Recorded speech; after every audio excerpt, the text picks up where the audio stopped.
seja bem-vindo ao Câmara Rio Entrevista. Eu sou Renata Cordeiro e hoje nós vamos falar sobre o câncer de mama. Segundo o Instituto Nacional de Câncer, em 2021, a expectativa é de que sejam registrados mais de 66 mil novos casos. Campanhas como Outubro Rosa buscam estimular e conscientizar a população sobre a importância da prevenção e do diagnóstico, ainda nas fases iniciais. Para falar sobre as causas, os fatores de risco e os tratamentos contra a doença, eu converso com o doutor Rafael Machado, que é presidente da Sociedade Brasileira de Mastologia Regional do Rio de Janeiro. Mas antes, vamos assistir a uma matéria sobre o assunto. Uma doença silenciosa e que, se não tratada corretamente, pode ser mortal. Segundo o INCA, mais de 66 mil novos casos de câncer de mama devem ser registrados só em 2021. As mortes devem passar de 18 mil. Apesar de representarem cerca de 1% dos casos e mortes, os homens também podem desenvolver a doença. Fatores como obesidade, tabagismo, hereditariedade e falta de atividade física podem complicar a situação. A prevenção e a descoberta precoce são fundamentais para evitar que o câncer se alastre. A mamografia a partir dos 40 anos de idade e o autoexame podem ajudar nessa missão. Qualquer sinal estranho, como nódulos e alteração no tamanho e no formato das mamas, deve ser investigado. Se descoberta nos estágios iniciais, a doença tem 95% de chances de cura.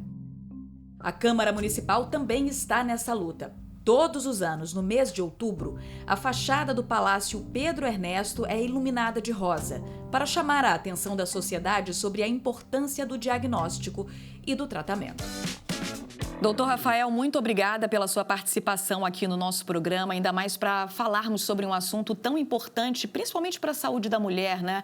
É verdade que o câncer de mama ele é mais comum nas mulheres aqui no Brasil e também em todo o mundo? Olá, Renata. Olá, telespectadores. Eu que agradeço o convite. Sim, o câncer de mama, tirando exceção feita aos tumores de pele não melanoma, é o mais incidente, é o mais frequente, é o mais comum. Ele corresponde a 30% do total de neoplasias malignas que acomete a mulher. E no Brasil, a expectativa são de mais de 66 mil casos de câncer de mama em 2020 e em 2021, com mais de 13 mil mortes por ano. Na realidade, os números mudaram um pouco por causa da pandemia, em termos de diagnóstico, até porque em 2020, e esse ano vai ser diferente, a pandemia impactou o acesso aos exames de rastreamento mamográfico, impactou no acesso ao mastologista. Então, vamos mudar um pouquinho, mas essa, aspas, demanda reprimida vai chegar, com certeza. Pois é, a pandemia ainda trouxe esse outro agravante, né? Para a saúde das pessoas que cuidam, tem o tratamento contra o câncer. Muita gente ficou impossibilitada de continuar o tratamento, de recorrer ao médico, né?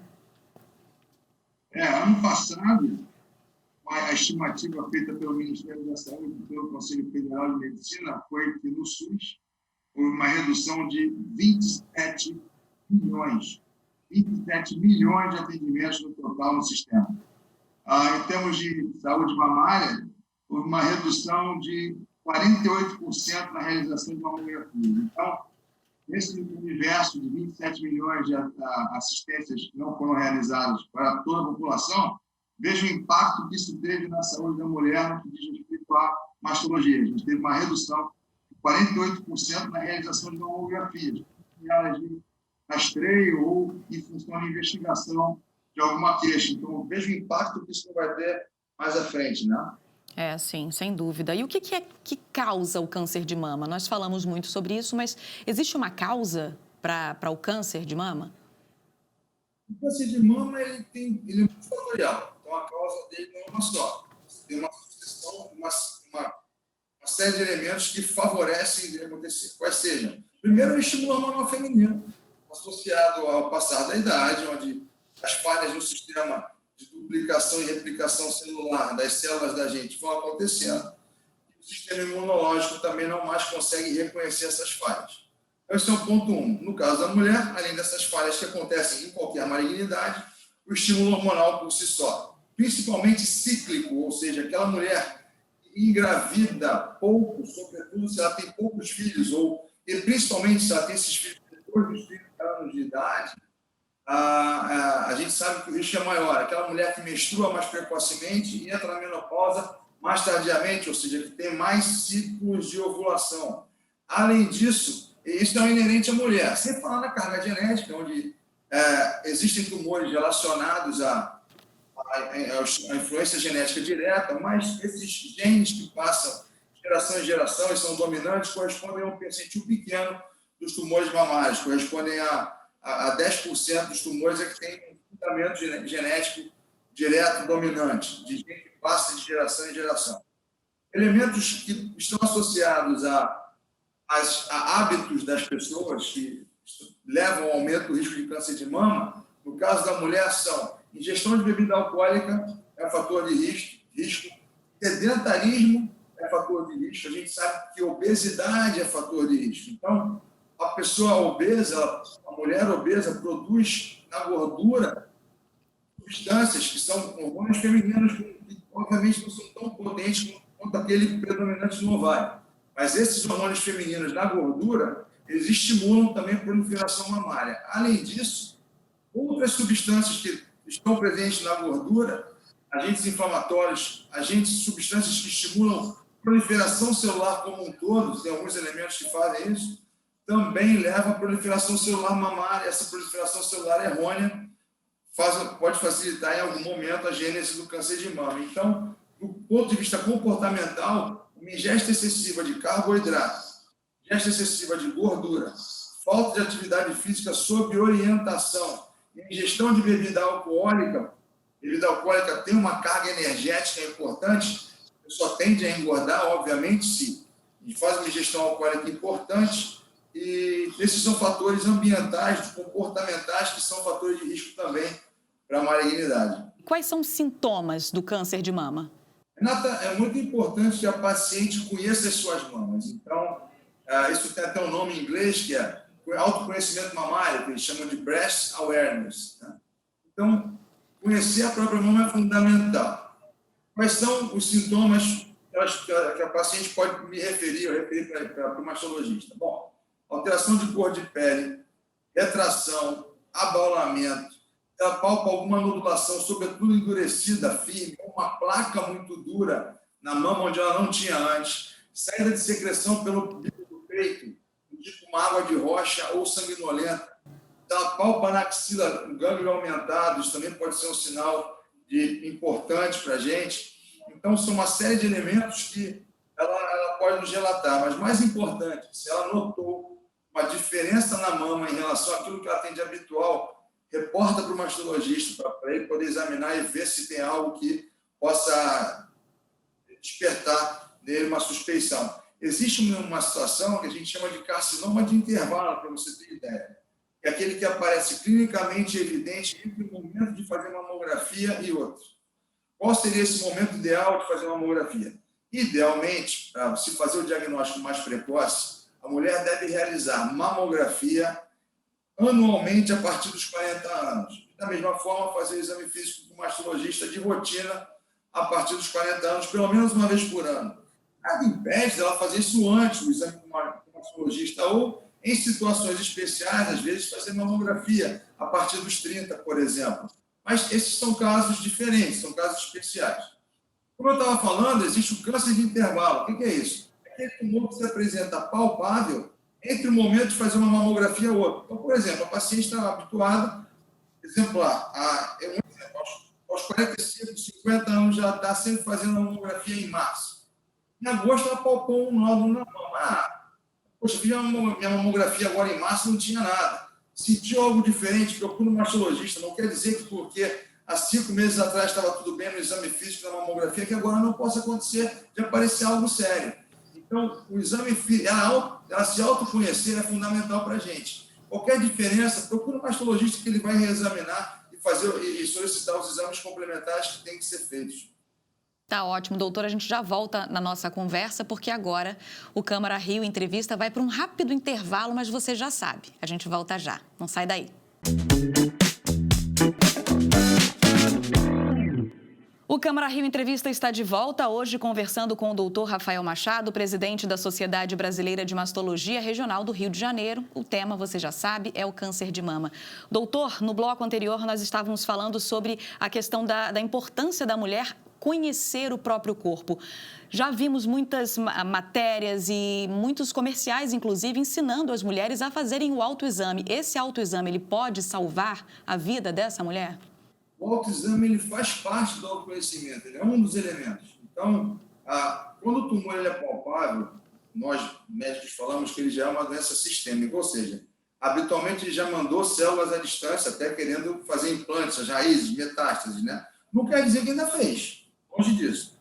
Então, é óbvio que um exame feito pela própria paciente, ou já palpa um nódulo de 1,5 cm, é muito melhor do que ela não fazer nada e, de repente, a gente diagnosticar um nódulo mais à frente de 5 centímetros. Ela não procurar o médico, como a gente conversou, deixar não ir de rotina ao médico e fazer um diagnóstico de uma lesão de 5 centímetros. O ideal mesmo, que reduz para valer mortalidade, é o diagnóstico da doença na fase pré-clínica, antes da lesão palpável. Isso é o ideal.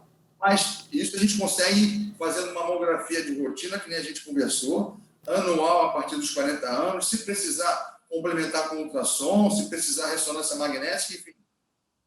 Mas o ideal é pegar a doença na fase pré-clínica, a gente fazer o diagnóstico na fase pré-clínica, onde a lesão não é palpável, a taxa de cura aí chega a passar de 95%. Mas é claro que se a paciente palpa uma lesão de 1,5 cm, é possível se trabalhar e fazer um tratamento mais adequado do que numa lesão de 5,6 cm. No mínimo, o tratamento vai ser menos agressivo e evitando cirurgias maiores ou até, por vezes, tratamentos clínicos com medicação mais agressivos. Enfim, dar uma qualidade de vida para essa paciente durante o tratamento, um prognóstico a longo prazo. O prognóstico é a possibilidade de sobrevivência a longo prazo melhor, com certeza. Ok, doutor, e agora vamos para uma situação hipotética. Uma mulher entrou no consultório, fez os exames todos que precisava fazer e constatou-se que ela tem o câncer de mama. Como é feito esse tratamento? O tratamento do câncer de mama tem basicamente 3 pilares. Debaixo do guarda-chuva, câncer de mama tem vários subtipos de tumor. Então, alguns mais agressivos, outros menos agressivos. A depender da agressividade do subtipo e do tamanho dele, a gente vai optar por cirurgia em geral, ok? Cirurgia, tratamento oncológico, quimioterapia, medicação, anti-hormônio, a gente chama de hormonioterapia e radioterapia. E, na maioria dos cenários, é possível começar com a cirurgia. Depois, então, se verifica se faz o tratamento com quimioterapia ou hormonioterapia e dá-se sequência com a radioterapia. A hormonioterapia é feita por 5 a 10 anos. Então, assim, quais são os subtipos? Resumidamente, a gente avalia 3 elementos, na verdade. Se o tumor da paciente expressa receptores de estrogênio, que é um hormônio, progesterona, que é um outro hormôniozinho, e uma proteína chamada HER2, HER2, HER2-neu, né? Além do índice de proliferação, que é o Ki67. Os tumores mais agressivos são aqueles que não expressam nenhum dos 3 elementos primeiros que eu te falei, nem receptor de estrogênio, nem de progesterona, nem o HER2. Esses são tumores mais agressivos que, ainda pequenos, a gente encaminha inicialmente para o tratamento medicamentoso com quimioterapia, porque são tumores que mandam metástase à distância com rapidez maior. Os tumores HER2 positivos, da mesma forma, eles têm, além da quimioterapia, tem drogas específicas contra essa proteína. Então, se são tumores habitualmente com mais de 2 centímetros, a gente também encaminha para o tratamento com o oncologista para depois pensar em operar. Os demais, aí vai depender da relação do tamanho do tumor, tamanho da mama. A gente pode, os luminais, que são os que expressam receptor hormonal, a gente, a princípio, tenta operar primeiro. Nem sempre é possível em função do tamanho. Mas os 3 pilares são esses: cirurgia, quimioterapia e tratamento com droga-alvo ou hormonioterapia, que são, a hormonioterapia é feita para bloquear os receptores hormonais do tumor. Então, aqueles tumores que expressam receptor hormonal, estrogênio e progesterona, o oncologista prescreve por 5 a 10 anos, a depender de cada caso, essa medicação. E ainda, o terceiro pilar é a radioterapia, que é indicado em determinadas situações, nem sempre é indicado, mas há situações onde ela também se encaixa. As chances de cura, então, dependem, obviamente, de cada paciente, né? De cada caso. Depende do tamanho do tumor, do subtipo dele, se ele já comete a axila ou não. Então, existem alguns elementos que são elementos clássicos, que a gente avalia que são importantes, que é o tamanho do tumor, se compromete a axila ou não, e se tem lesão à distância, e o subtipo do tumor também é muito importante. Existem tumores que, mesmo pequenos, são agressivos e têm um prognóstico já um pouco pior. Outros que são grandes, mas bem diferenciados, menos agressivos, que têm mesmo maiores um prognóstico melhor. Doutora, essa é uma doença que mexe muito com a vaidade de muitas mulheres, né? E agora eu vou partir para essa parte. Muitas mulheres precisam realmente retirar os seios e eu gostaria que o senhor explicasse um pouco como é que funciona essa questão da reconstrução da mama. A reconstrução imediata, ela, em geral, é oferecida sempre. Até tem legislação sobre isso, né? O ideal é sempre oferecer a reconstrução mamária imediata. Salvo raras, não vou dizer, mas situações pontuais onde não é indicado fazer reconstrução imediata. Existe, por exemplo, uma situação que é o carcinoma inflamatório, que é um tumor já localmente bem avançado, onde a gente não pode perder tempo, correr o menor risco de perder tempo nas etapas do tratamento que eu sei para você. Então, a gente sabe que quando a gente faz uma reconstrução, quando a paciente passa por uma reconstrução imediata, as chances de fenômenos adversos, complicações dobram. Então, cirúrgicas. Então, aumenta a chance de infecção, a chance de acúmulo de secreção, e isso pode atrasar o início do tratamento oncológico um pouco. Existem pacientes onde é primordial não atrasar nenhuma etapa do tratamento oncológico. Com essas pacientes, a reconstrução é feita no segundo momento. Na rede pública, a gente sabe que tem dois problemas, normalmente, que dificultam a realização da reconstrução imediata sempre. Um é a disponibilidade de equipe multidisciplinar de plástico e, às vezes, material, prótese, expansor. Nem sempre está disponível no volume que nós gostaríamos, além de se ter uma pressão para a realização dos procedimentos oncológicos. Então, veja, se nós temos uma paciente que se faz a cirurgia oncológica e a cirurgia reparadora no mesmo ato, o tempo cirúrgico duplica ou triplica. Não se deixa de operar alguém que tem um tumor maligno aguardando. As filas cirúrgicas, infelizmente, são realidade. Por mais que sejam pequenas, em vários hospitais elas são pequenas, eu tenho conhecimento de alguns hospitais aqui do Rio que as filas não são tão grandes assim. Não são grandes, são filas que estão num tempo bom. A paciente opera dentro da lei dos 60 dias. Mas, ao mesmo tempo, essa fila gera uma demanda de necessidade de tratamento oncológico, que deixa a cirurgia reparadora no segundo momento. Ela pode ser feita no segundo momento, isso não está errado. Mas o ideal é que ela seja feita no mesmo ato cirúrgico, quando de indicação clínica, conforme a gente conversou aqui. Fica muito mais fácil, né, para a mulher que já tem que passar por esse procedimento, já sair, né, da mesa de cirurgia com as mamas de volta, enfim. Mas, o luto das mamas não tem o menor sentido.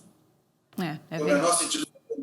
Antigamente se falava isso, eu cheguei a ouvir. O paciente ficar enlutada para depois, então, valorizar a reconstrução. Não, ela vai valorizar a reconstrução no mesmo ato, que é o ideal e ponto. Ok, doutor. Nesse outubro rosa, né, esse mês em que a gente acende a luz para esse problema tão grave para muitas pessoas que têm que passar por essa doença, eu gostaria que o senhor deixasse um recado para as pessoas que estão nos assistindo. A prevenção é muito importante, é preciso que as pessoas busquem mesmo a ajuda de um médico para fazer esse tratamento e prevenir essa doença, não é? De certo, conforme... Resumindo tudo que a gente falou aqui, quanto mais cedo, melhor. Quanto antes, melhor. Ou seja, notou alguma diferença na mama, fez o seu exame de rotina, busca um mastologista o quanto antes. Então, sentiu qualquer diferença na mama, principalmente mulheres a partir dos 30 anos, mas não só, procure o seu mastologista. Faça a mamografia regular e anualmente a partir dos 40 anos. Não deixe de procurar assistência médica em caso de alteração nos exames de imagem ou se notou alguma alteração nas suas mamas ao longo do ano. Quanto mais cedo o diagnóstico, quanto mais precoce o diagnóstico, maior a chance de cura, menor a cirurgia, menos agressivo é o tratamento e maior é a qualidade de vida que essa paciente vai ter. Tá ótimo, doutor. Muitíssimo obrigada pela sua participação aqui no nosso programa.